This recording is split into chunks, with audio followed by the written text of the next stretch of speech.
protest military rule were violently repressed.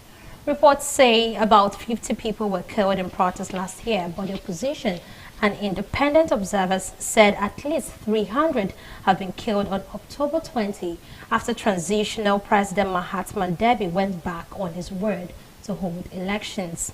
Masra told the crowds not to seek revenge. He returned home after reaching an agreement with the military regime. But the rest of Chad's opposition, many of whose leaders remain in exile, have denounced the deal, which allegedly includes an amnesty for those responsible for killing demonstrators last year. The opposition chiefs have also accused Masra of cozying up to power ahead of elections promised for 2024. A constitutional referendum is scheduled for next month. Liberian leader and football legend George Weah has conceded defeat to opposition leader Joseph Boakai after a tight presidential runoff, saying it was time to put national interest above personal interest. Weah said his CDC party has lost the election, but Liberia has won, adding that this is time for graciousness in defeat. According to the Election Commission, with more than 99.5% of the polling stations reporting vote tallies after second round of vote, Boakai garnered 50.89% of ballots cast. The commission said Boakai was 28,000 votes ahead of Weah, but that the two finished neck and neck in the first round last month, with a national lead of just 7,126 votes for Weah. The 78-year-old Boakai lost to Weah 57 by a large margin in the second round presidential vote in 2017. The election of Weah, the first African footballer to win both FIFA's World Player of the Year trophy and the Ballon d'Or, has sparked high hopes of change in Liberia, which is still reeling from back-to-back civil wars and the 2014 to 2016 Ebola epidemic. However, critics have accused his government of corruption and him of failing to keep a promise to improve the lives of the poorest. The UN mission in Mali has announced that it had left its camp 80 kilometers off the city of Gao in the north as part of its complete withdrawal from the jihadist-plagued West African country. This closure is the 9th among the 12 camps they have in the country. The camp has handed over to the Malian authorities, represented by the prefect of Ansago, by the head of the MINUSMA office in Gao, the largest city in northern Mali. The colonels who came to power in 2020 demanded in June, after months of deteriorating relations, the departure of the MINUSMA deployed since 2013 in this country to help in the fight against jihadists and the deep multi-dimensional crisis. The withdrawal of some 11,600 soldiers and 1,500 police officers who were present in Mali is scheduled to take place until December 31 and has exacerbated rivalries for control of the north of the country. The separatist groups are opposed to MINUSMA handing over the camps to the Malian authorities, which they say goes against the agreements reached in 2014 and 2015 when they agreed to cease fire. European Commission President Ursula von der Leyen has said she opposed the forced displacement of Palestinians during a meeting in Cairo with Egyptian President Abdel Fattah el-Sisi. Von der Leyen expressed gratitude to Egypt for its crucial role in providing and facilitating humanitarian aid to vulnerable Palestinians in a message posted on X. The two leaders discussed the ongoing humanitarian crisis in Gaza and explored a political horizon based on a two-state solution, with Israel conducting a military campaign in the Gaza Strip following the October 7 Hamas attacks. According to a statement from the governor of the Egyptian border region, von der Leyen arrived in North Sinai for the arrival of a European Union humanitarian convoy, and that she is expected to inspect the Rafah border crossing, assess the aid situation, and visit wounded Palestinians in Sinai.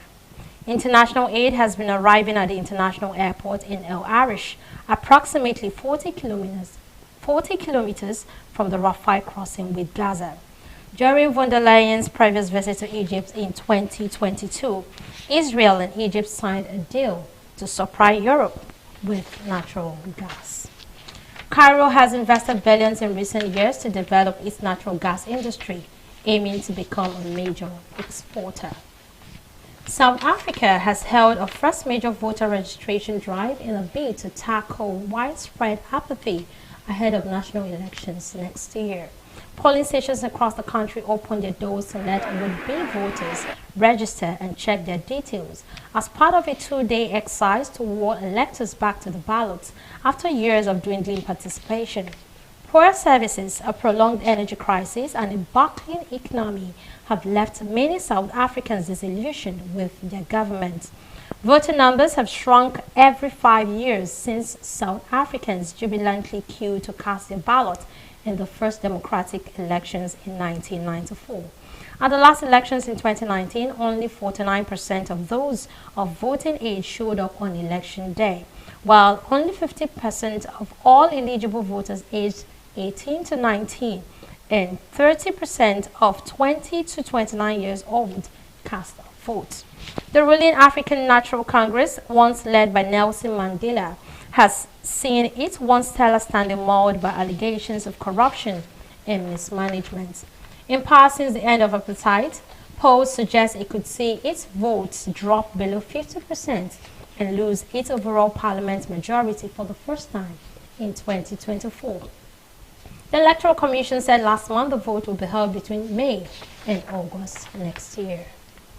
Far-right libertarian outsider Javier Milei has won Argentina's presidential runoff as his rival, Economic Minister Sergio Massa, called him to concede. According to provisional results, with almost 90% of votes counted, Milei has nearly 56% of the vote compared with 44% for Mr. Massa. The election comes at a difficult time for Argentina, with rising inflation and an economy in crisis. Milei's proposal, which included blowing up the central bank, won support, with voters desperate for change. Javier Milei has been linked to former U.S. President Donald Trump and Brazilian ex-leader Jair Bolsonaro. He has little political experience, but the fact that he is a political outsider was part of his appeal for many voters. His talk of introducing the U.S. dollar as the country's official currency was met with applause by his supporters, but many economists, though, say it will spell financial disaster. In a country where annual inflation is now over 140% and 2 in 5 people live in poverty, his win proves that Argentines are fed up with traditional politics and economic disaster. At least 21 people have died in the Dominican Republic after heavy rain which displaced thousands of residents. Officials say an investigation has been launched after 9 people died with torrential rain caused a highway tunnel wall to collapse in the capital, Santo Domingo, as more than 13,000 people were evacuated to secure areas after heavy downpours. The Emergency Operations Center said rain caused flooded homes, power cuts, and damaged bridges and roads. The Caribbean nation has been battered by torrential rainfall, with footage on social media showing torrents of water flowing through streets and washing away vehicles.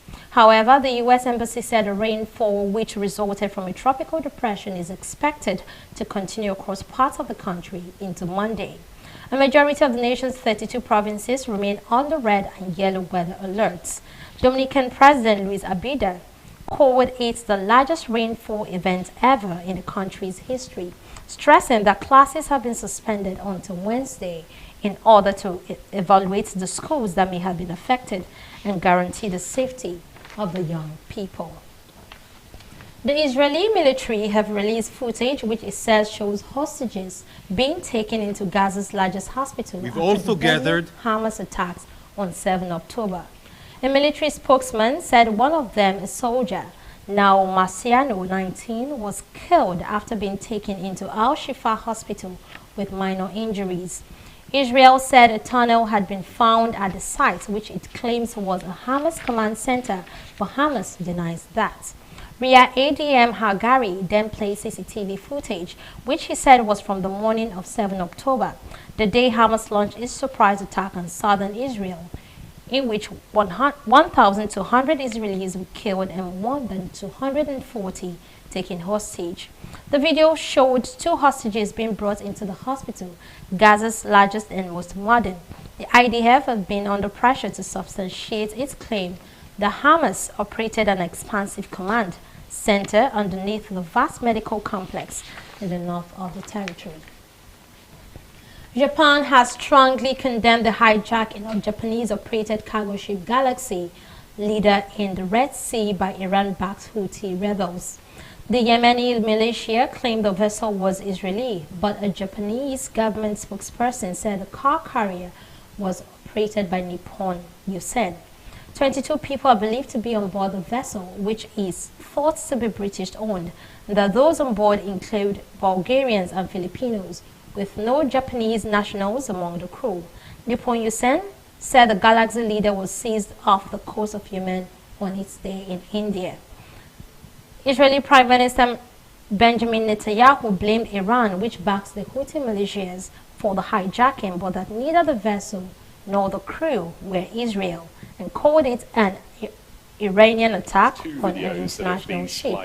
Japan's Chief Cabinet Secretary Hirokazu Matsuno said ministries and agencies, including the Transport Ministry and the Foreign Ministry, are gathering information and working with relevant countries for the early release of the vessel and its crew.